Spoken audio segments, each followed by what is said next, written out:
انہیں عظمتوں کی ایک ہلکی سی جھلک عرض کرتا ہوں۔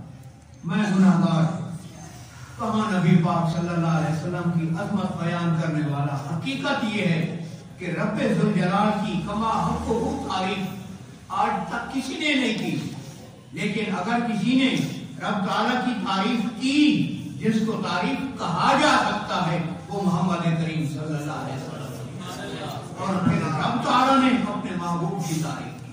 ہمارے استاد گرامی حضرت علامہ قادری صاحب رحمۃ اللہ علیہ فرمایا کرتے کہ ایک مقام پہ میں تقریر کر رہا تھا، مجھ سے ایک بچی نے سوال کیا کہ قادری صاحب محمد اس کا عموماً معنی کیا جاتا ہے اللہ دی یحمد حمدن بعد حمد، جن کی بار بار تعریف کی جائے۔ اس نام کا مستحق تو رب العزت ہے، کیونکہ بار بار اسی کریم کی تعریف ہوتی ہے، 5 نمازوں میں تعریف ہوتی ہے، فرشتے تعریف کرتے ہیں، ہر لمحے اس کی تعریف ہو رہی ہے، ہوتی رہے گی۔ یہ نام تو رب ذوالجلال کا ہونا چاہیے تھا، رسول اللہ صلی اللہ علیہ وسلم کا یہ نام کیوں آیا؟ حضرت صاحب رحمۃ اللہ علیہ نے فرمایا، میں نے اس بچی کو جواب دیا، بیٹا بات تو یہی ہے کہ محمد رب کا نام ہونا چاہیے تھا، لیکن مخلوق رب کی تعریف کر رہی ہے، کوئی کمال نہیں، کمال یہ ہے کہ رب تعریف کر رہا ہے۔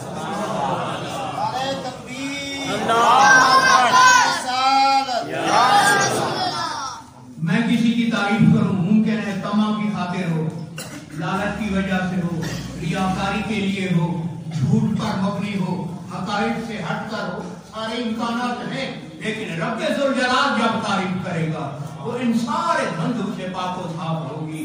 تو مصطفیٰ کریم وہ ہیں جن کی رب تعریف کرتا ہے، تو اس نام کے مستحق رسول اللہ سے کیوں؟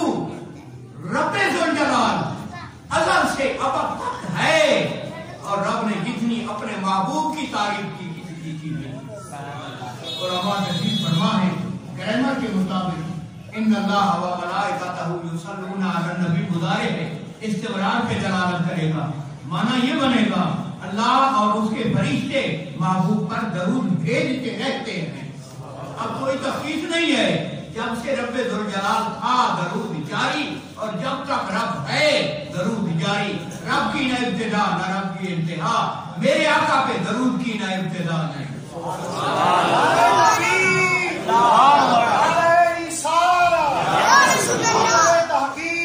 چاری